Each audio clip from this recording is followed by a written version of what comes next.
अस्सलाम वालेकुम class 9।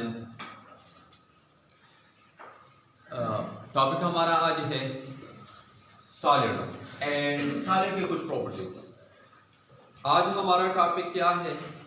Solid है, ठीक है। हमने सॉलिड को आज पढ़ना है, मैंने पढ़ाना है और आप लोगों ने पढ़ना है, ठीक है। और इनके कुछ प्रॉपर्टीज भी है।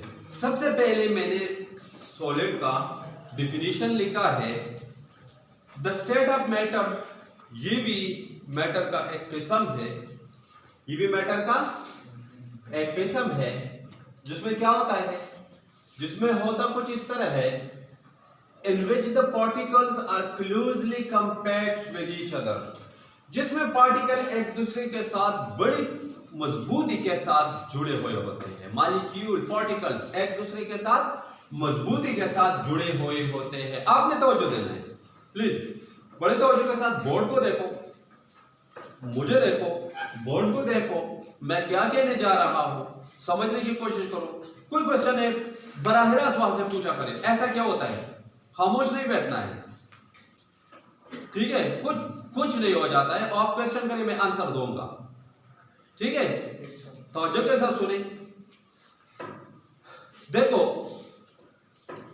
आप लोगों ने इससे पहले liquid state and solid state, gaseous state पढ़ा है। तो आप लोगों ने ये कहा था कि लिक्विड स्टेट जो है, इसमें मॉलिक्यूल थोड़ा सा फासले पर होते हैं, थोड़ा सा खाली थोड़े जगह होते हैं ना, खाली जगह होते हैं मॉलिक्यूल्स के दरमियान, खाली जगह थोड़े बहुत होते हैं। ऐसा था ना। और आप लोगों ने ये भी पढ़ा था कि गैसियस स्टेट में मॉलिक्यूल जो है एक दूसरे से बड़े फासले पर पड़े होते हैं, बहुत दूर पड़े होते हैं एक दूसरे से। आप लोगों ने इसी चीज को बुनियाद बनाकर आप लोगों ने कहा था कि गैस का ना कोई शेप है और ना ही इसका कोई खास वॉल्यूम है। फिर इसी चीज को बुनियाद बनाकर आप लोगों ने कहा था कि लिक्विड स्टेट जो है, इनका पैक्स वॉल्यूम तो है लेकिन पैक्स शेप नहीं, क्योंकि ये एक दूसरे के ऊपर मॉलिक्यूल फिसलते रहते हैं। अभी पैक्स वॉल्यूम है लेकिन कोई पैक्स शेप नहीं है, क्योंकि मॉलिक्यूल एक दूसरे के ऊपर फिसलते रहते थे। अब मॉलिक्यूल करीब भी है और फिसल भी दे रहे हैं, तो इसका मतलब ये हुआ, अब देखो सॉलिड में मॉलिक्यूल बड़े करीब एक दूसरे के साथ पड़े होते हैं, ठीक है। और दूसरा क्या है, दूसरा ये है कि मॉलिक्यूल जब करीब पड़े हुए हैं, ओके, मॉलिक्यूल करीब पड़े हुए हैं, मॉलिक्यूल एक दूसरे के ऊपर फिसल भी नहीं रहे हैं। लिक्विड में तो फिसल रहे थे, इस वजह से इसका कोई खास वॉल्यूम नहीं था, क्योंकि जिस कंटेनर में आप इसको डाल देता उसी कंटेनर का शक्ल इख्तियार कर लेता। अगर आप लोगों को याद है प्रीवियस लेक्चर, तो इसमें हमने ये कहा था। अब जनाब क्या है, सॉलिड में पार्टिकल जो होते हैं एक दूसरे के बहुत करीब पड़े होते हैं। पार्टिकल के दरमियान खाली जगह नहीं होते हैं, जिसकी वजह से अब सॉलिड का पैक्स शेप भी है और पैक्स वॉल्यूम भी है। The state of matter in which the particle are closely compact with each other and there are no empty mean खाली जगह, spaces among solid molecules, solid particles. So solid can do एक बात, and have PACS shape and PACS volume. ये पहला वाला, आप इसके साथ ये वाला शामिल करो। सॉलिड का पैक्स शेप भी है और सॉलिड का पैक्स वॉल्यूम भी है। ये तो डन है जनाब। मैंने यहां पर लिखा है, देखो आपने गैस के बारे में पढ़ा था कि गैस के जो मोशंस होते हैं वो रैंडम मोशन करते हैं। रैंडम का मोशन का मतलब ये होता है कि वो सेम टाइम वाइब्रेशनल करता है, रोटेशनल करता है, ट्रांसलेशन करता है। आप लोगों ने पढ़ना है, आगे जाके फिजिक्स में पढ़ना है कि मोशंस के 3 किस्में होते हैं, vibratory motion, rotatory motion and translatory motion, ठीक है। ये आगे जाके आप लोगों ने पढ़ना है। सॉलिड में जो गैस था, इसमें तो सारे के सारे मोशन हो रहे थे। अभी लिक्विड में भी ये सारे के सारे होते हैं, लेकिन गैस में जरा ज्यादा होते हैं और लिक्विड में जरा कम होते हैं। लेकिन सॉलिड के मॉलिक्यूल जो है वो दूसरे के साथ मजबूती के साथ चिमटे हुए होते हैं। तो दैट इज वाई, इस वजह से क्या हो जाता है, सॉलिड अभी मोशन नहीं कर सकते। देखो ये इसी जगह पर पड़ा है, ये सॉलिड है, जो ये मौका मैं आपको दिखा रहा हूं, ये इसी जगह पर पड़ा है। ये मोशन खुद ब खुद मोशन नहीं कर सकते। अगर आप पानी को थोड़ा सा ले ले, थोड़ा पानी आप ले ले, अभी मैंने पानी लिया और अपने इस हथेली पर रख दिया, तो अभी वो यहां पर नहीं जमेगा, वो बहेगा, किसी और तरफ हरकत करेगा, लेकिन ये हरकत नहीं कर सकते जब तक मैं इसको हरकत ना दूं। तो ये हरकत नहीं कर सकते, क्योंकि इसमें तो ये रोटेटरी मोशन नहीं होता है, ट्रांसलेटरी मोशन नहीं होता है। इसमें अगर होता है तो पार्टिकल के अंदर एक किस्म का मोशन है, प्लीज इसको याद रखो, बहुत इंपॉर्टेंट एमसीक्यूज है, वाइब्रेटरी मोशन करता है। और याद रखो, ये तो आप बड़े लेवल की बात करते हो, छोटे लेवल पर सॉलिड के पार्टिकल के दरमियान थोड़े से जगह भी होते हैं, लेकिन वो बहुत कम होते हैं। पिकोमीटर यूनिट में, एंगस्ट्रॉम के यूनिट में भी बड़ी मुश्किल से आप नापेंगे। 10⁻⁻12 1 मीटर के, अगर आप 10 के पीछे 10⁻⁻12 picometre is equal to 1 metre -12, ठीक है। 1 मीटर कितने पिकोमीटर के बराबर होता है? 10⁻12। 10 के पीछे 12 सिफर लगाओ तो फिर काउंट करो कि ये किरबुआ हिस्सा बनता है या 10 किरबुआ हिस्सा बनता है या इससे भी ऊपर बनता है, इससे भी ऊपर। 1 मीटर के इतना हिस्सा, बहुत छोटा यूनिट होता है, ठीक है, लेंथ के। तो पिकोमीटर के यूनिट के हिसाब से यहां पर खाली जगह तो होते हैं। जनाब ये था सॉलिड के बारे में कुछ इंट्रोडक्शन। अब सॉलिड की कुछ इंपॉर्टेंट प्रॉपर्टीज है, ये 4 प्रॉपर्टीज मैंने लिखे हैं और आपके कोर्स में भी 4 प्रॉपर्टीज शामिल है। तो सबसे पहले वॉल्यूम एंड शेप के बारे में तो आप लोगों ने पढ़ा कि सॉलिड का पैक्स शेप होगा। पैक्स शेप है इस बात का, क्या इसका पैक्स वॉल्यूम है? पैक्स जब अगर घेर रखा है ना, तो इसका पैक्स शेप भी है और इसका पैक्स वॉल्यूम भी है। लेकिन लिक्विड का पैक्स शेप तो नहीं था, पैक्स वॉल्यूम जरूर था। गैस का ना कोई पैक्स शेप था और ना ही कोई पैक्स वॉल्यूम था, ठीक है। तो जाहिर बात है पैक्स शेप और पैक्स वॉल्यूम तो होगा। इसके बाद मेल्टिंग पॉइंट है। जनाब सॉलिड के जो पार्टिकल है, सॉलिड के जो पार्टिकल्स है, एक दूसरे के साथ मजबूती के साथ चिमटे हुए होते हैं। अब क्या होने वाला है, फॉर एग्जाम्पल आपने एक सॉलिड लिया, आपने क्या किया, एक सॉलिड आपने लिया, इसको आप हीट देना चाहते हैं। फॉर एग्जाम्पल आपने चीनी लिया, चीनी, शुगर, ठीक है, आपने इसमें शुगर डाला, तो ये सॉलिड है।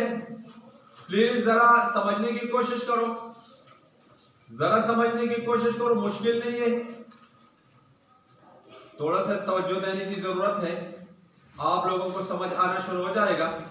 ओके, अब क्या है, अब हमने क्या किया, इसको हमने हीट प्रोवाइड किया। क्या प्रोवाइड किया?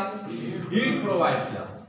जब हीट इसको मिलता है, अंदर इसका टेंपरेचर बढ़ता है। अंदर टेंपरेचर बढ़ेगा कि नहीं बढ़ेगा? जब आप हीट दे देते हैं तो अंदर टेंपरेचर बढ़ेगा। जब टेंपरेचर बढ़ता है तो temperature directly proportional to energy, तो इसका एनर्जी बढ़ेगा।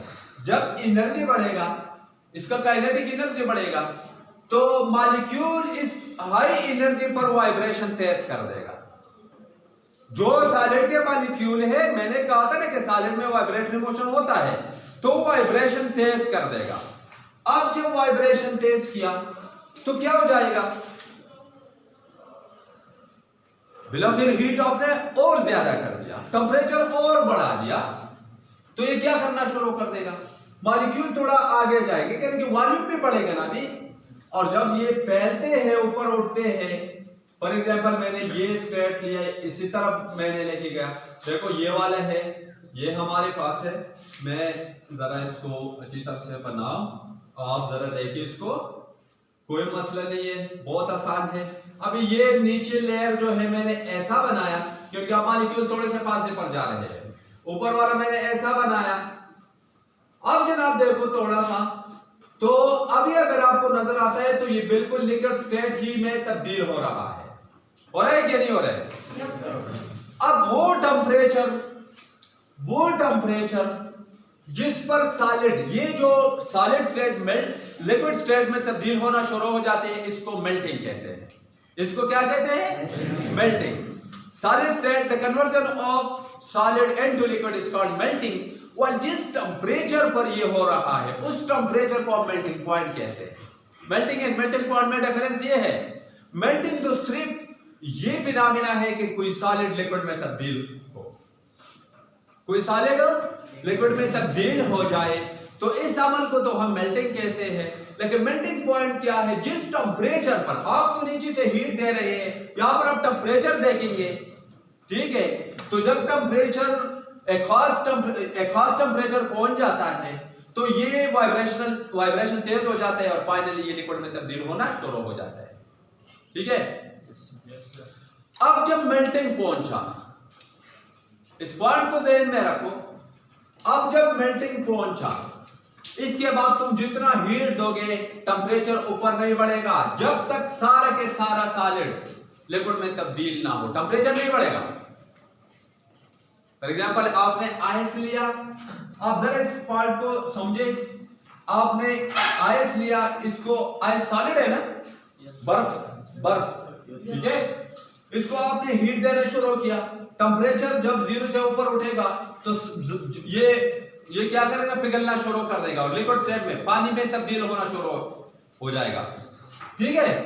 अब ये जब लिक्विड स्टेट में आना शुरू हो जाता है, अब तुम सोचेंगे कि और अगर हम हीट देंगे तो ये जो टेम्परेचर है ये थर्मामीटर शो करेगा और ये ऊपर उठेगा, नहीं उठेगा, ये 0 ही शो करेगा, 0 डिग्री सेंटीग्रेड थर्मामीटर शो करेगा जब तक सारा के सारा जो आइस है, जो बर्फ है, ये मेल्ट ना हो।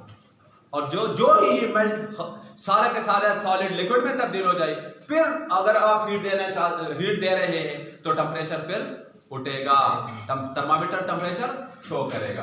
तो जनाब ये मैंने लिखा कि सॉलिड स्टेट का मेल्टिंग पॉइंट होता है और ये याद रखो, ये क्रिस्टलाइन सॉलिड का कैरेक्टरिस्टिक प्रॉपर्टी है। इससे हम हमारे पास आगे जाके आपके सॉलिड के दो किस्में होते हैं, amorphous solid and crystalline solid. तो क्रिस्टलाइन सॉलिड के ये प्रॉपर्टी बहुत इंपॉर्टेंट प्रॉपर्टी है, ठीक है। मेल्ट हो जाएगा, मेल्ट लिक्विड स्टेट में तब्दील हो जाएगा। ओके जनाब, the next one is rigidity, सख्ती, जिसको आप उर्दू में सख्ती कहते हैं। क्या ये मौका रिजिड है कि नहीं है? अभी मेरे हाथों के दरमियान से मैंने कार्बन डाइऑक्साइड छोड़ दिया, मेरे हाथों के दरमियान में कार्बन डाइऑक्साइड है, बड़ा स्मूथ है, बिल्कुल। आपने क्या करना है, क्या हो जाता है, देखो कंप्रेस हो जाता है, लेकिन ये तो कंप्रेस नहीं हो जाता है। क्यों? क्योंकि पार्टिकल्स तो ऑलरेडी एक दूसरे में पेवस्त है, तो और तो पेवस्त नहीं हो सकते हैं ना, ठीक है। तो ये रिजिड होंगे, ये सख्त होंगे। Solid are rigid due to the strong forces of attraction. अब मॉलिक्यूल एक दूसरे के करीब पड़े हुए, स्ट्रॉन्ग फोर्स ऑफ अट्रैक्शन है, which is in turn due to the closeness of particle। ये पार्टिकल के क्लोजलीनेस की वजह से होता है। मॉलिक्यूल एक दूसरे के करीब क्लोज पड़े हुए होते हैं, जिसकी वजह से ये हो जाता है। जनाब इसके बाद डेंसिटी का नंबर आता है। इसके बाद क्या होता है? डेंसिटी। आप लोगों ने पढ़ा था कि D = m/v। अब जनाब देखो, अगर मैं तुम्हें ये बताऊं कि सॉलिड के मॉलिक्यूल एक दूसरे के बड़े करीब पड़े हुए होते हैं कि नहीं होते? तो ज्यादा जगह घेर लेगा या कम जगह घेर लेगा? जगह कितना घेर लेगा? कम घेर लेगा ना।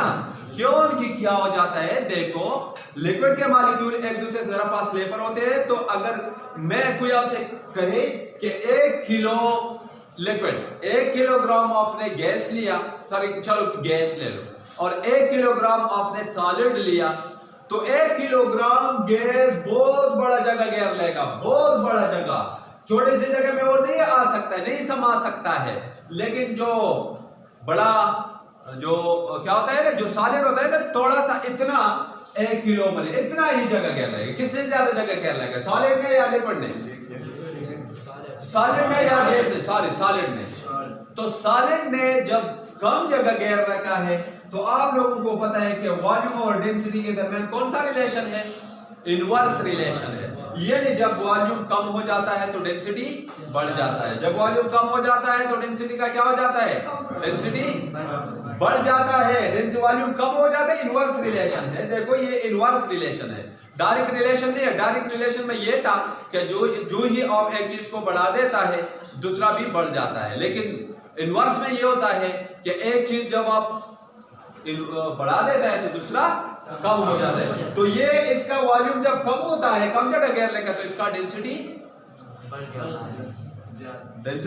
बढ़ जाता है, बढ़ जाती है। ओके जनाब, तो डेंसिटी में क्या है? अब देखो जनाब, solid particle are closely compact with each other, therefore occupy a small volume. बहुत कम जगह घेर लेगा, सॉलिड कम जगह घेर लेगा, and thus have more density। समझ में आया कि नहीं आया? आया समझ? इंशाल्लाह आगे जाके भी पढ़ेंगे, नेक्स्ट चैप्टर के साथ फिर से मुलाकात होगी। ठीक है, thank you, see you next time. अस्सलाम वालेकुम।